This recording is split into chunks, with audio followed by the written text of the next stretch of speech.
So now we are starting with the magnetic materials. Okay.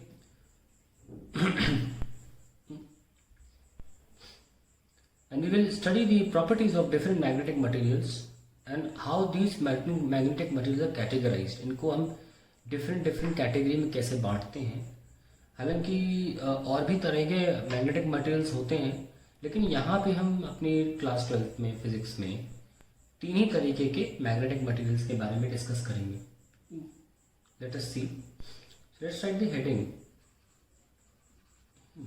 Magnetic property of materials.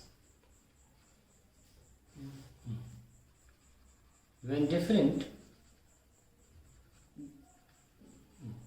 materials are placed in an external magnetic field,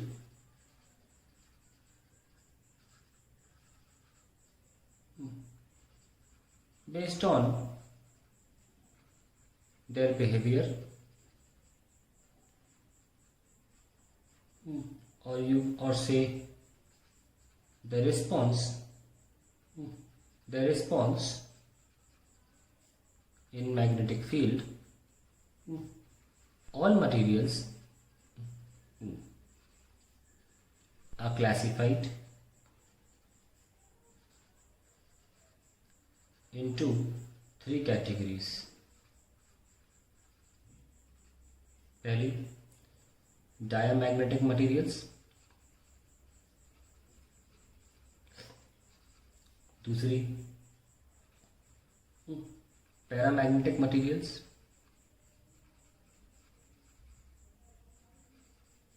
और तीसरी, ferromagnetic materials. अब anti फेरो भी होता है, फेरी magnetic materials भी होता है, एंटी फेरी भी होता है, लेकिन हम लोग सिर्फ तीन प्रकार के मटेरियल्स के बारे में बात करेंगे. तो ये हमारा आज मतलब हमारे जब ये पार्ट ए का, पार्ट बी जो हम मैग्नेटिज्म का कर रहे हैं उसका इंट्रोडक्शन है. ठीक है. Now let's start with the introduction to the three types of materials. Let's write the heading first. Natural magnetic moment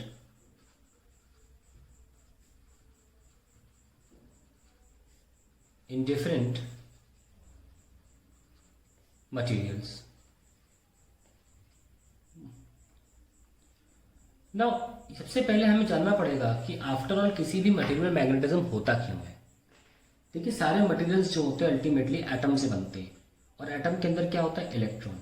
so electron दो तरीके के मोशन करता है. इलेक्ट्रॉन जो होता है वो दो तरीके के मोशन करता है. एक तो ऑर्बिटल मोशन करता है न्यूक्लियस के चारों तरफ, और एक करता है अपना स्पिन मोशन करता है. और ऑर्बिटल मोशन की वजह से हमने नोटिस भी किया था कि जब इलेक्ट्रॉन ऑर्बिटल मोशन करता है, मान लीजिए इलेक्ट्रॉन ऐसे मोशन कर रहा है, ये इलेक्ट्रॉन है, तो करंट इसका उल्टा ले लीजिए आप, और उसकी वजह से एक एसोसिएटेड मैग्नेटिक फील्ड आ जाती है. और उसको हमने सॉल्व भी किया था. बी हम चाहे तो सॉल्व कर सकते हैं, हालांकि हमने इसके लिए एक अकेले इलेक्ट्रॉन के लिए बोर मैग्नेटॉन सॉल्व किया था, which is called the magnetic moment associated with a single electron when it is orbiting, है ना. हमने उसकी वैल्यू भी निकाली थी, bore magneton, which is nothing but the magnetic moment, मतलब I इंटू ए. एक पर्टिकुलर इलेक्ट्रॉन कितना current into the area of the loop in which the electron is rotating. ये दोनों क्वांटिटी जब प्रोडक्ट में ली जाती है तो हमें मैग्नेटिक मोमेंट मिल जाता है ना. और मैग्नेटिक मोमेंट से एसोसिएटेड मैग्नेटिक फील्ड भी होती है. And that is how they produce magnetic field due to the orbital motion. Also an electron spins, ये भी हमको पता है, एक इलेक्ट्रॉन स्पिन भी करता है, और उसका डायरेक्शन भी वैसी है. अगर इलेक्ट्रॉन स्पिन कर रहा है तो बिल्कुल जैसे हम यहाँ पे करंट इलेक्ट्रॉन का जो ऑर्बिटल मोशन है, हम उसका अपोजिट करंट मान लेते हैं, है ना. और हम फिर उसके अकॉर्डिंग बता रहे हैं कि अगर हम नोटिस करें, अपनी आई को यहाँ रखें आप ऊपर, और अगर जैसे इलेक्ट्रॉन इस आई को दिख रहा है एंटी क्लॉकवाइज, तो करंट क्या क्लॉकवाइज जाएगा, तभी मैंने नीचे की तरफ बनाई। एग्जैक्टली सेम यहाँ भी फॉलो होगा। इलेक्ट्रॉन जब स्पिन करता है तो अगर एंटी क्लॉकवाइज स्पिन कर रहा है तो आप करंट इमेजिन करिए उल्टा क्लॉकवाइज। तो हमें ऊपर से दिख रहा है ना, इसी आई से दिख रहा है कि ये एंटी क्लॉकवाइज स्पिन कर रहा है, तो मैग्नेटिक जो फील्ड होगी बी वो नीचे की तरफ होगी, ये मैग्नेटिक फील्ड जो होगी वो नीचे की तरफ होगी। तो इसकी वजह से भी मैग्नेटिक मोमेंट होता है और मैग्नेटिक फील्ड उस मैग्नेटिक मोमेंट की वजह से आ जाती है। So that is the reason how we get to know how any material has magnetism inside it naturally.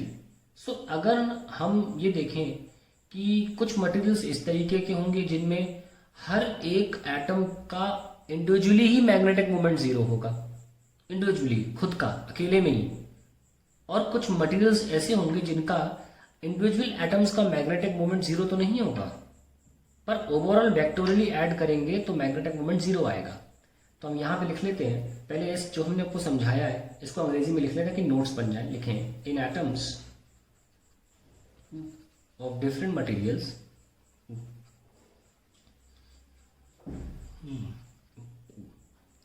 There are many electrons in different orbit in surrounding of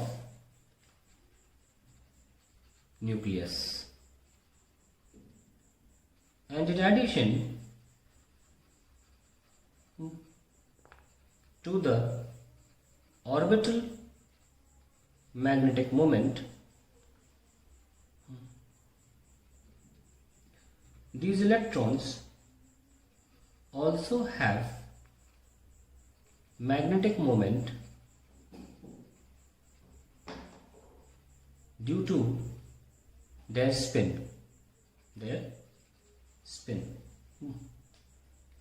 अब देखिए यहाँ पे हम इसको बोर मैग्नेटॉन को L से दिखाते हैं, जो एंगुलर मोमेंटम रेवोल्यूशन की वजह से हो रहा है, और उसका आंसर क्या था, EL/2m इफ यू रिमेंबर, है ना। और अगर आप वेक्टोरियल लिख रहे हैं तो आपको माइनस साइन लेना होगा। ये हमारा एंगुलर मोमेंटम की वजह से था, स्पिन की वजह से नहीं। तो इलेक्ट्रॉन के ऑर्बिटल मोशन की वजह से एक ये मैग्नेटिक मोमेंट होता है, इसको बोर मैग्नेटॉन भी बोलते हैं, और एक स्पिन एंगुलर मोमेंटम भी होता है म्यू एस, उस स्पिन एंगुलर मोमेंटम की वजह से, जिसको हम एस से दिखाते हैं। जैसे यहाँ से एल दिखाया, ऑर्बिटल मोशन में सिंपली एंगुलर मोमेंटम लेंगे। यहाँ पे हम अगर स्पिन मैग्नेटिक मोमेंट की बात करें तो उसका फॉर्मूला निकल के आता है, वेक्टर वो भी है E/2m की जगह it's actually E/m, that's it.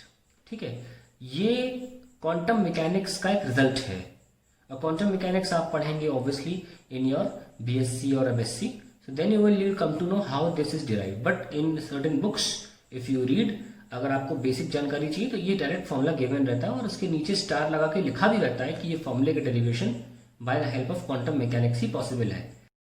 तो स्टूडेंट्स, जैसे कि हमने देखा कि orbital angular momentum is EL/2m and spin magnetic moment था वो था ES/m।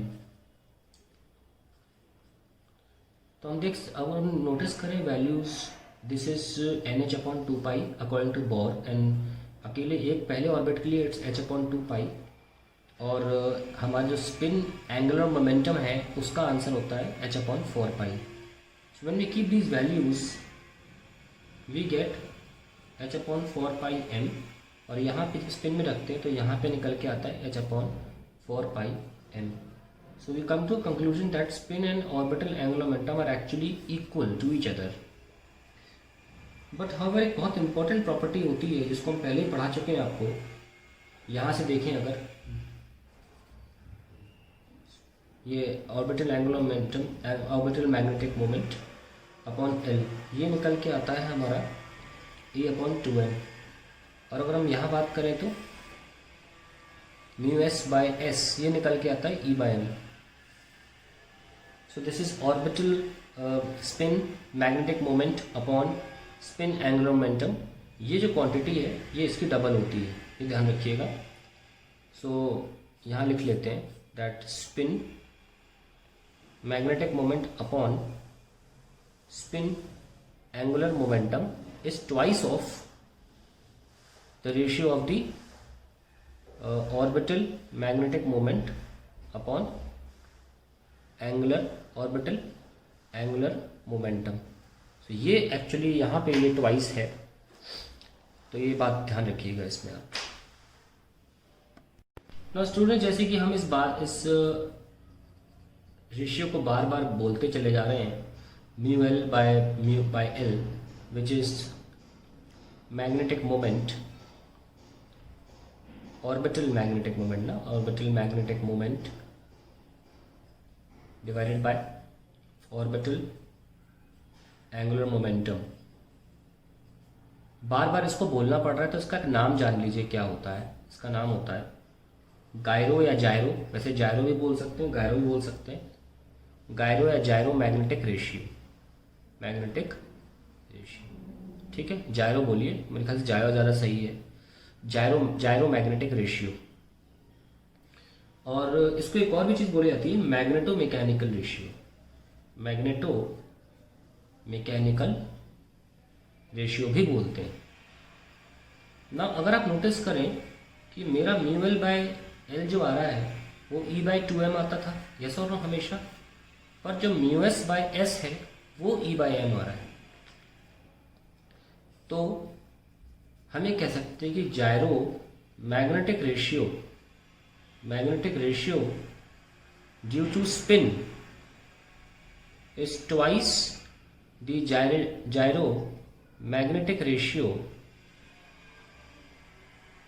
Due to orbital motion. ये इंपॉर्टेंट पॉइंट है, ध्यान रखिएगा।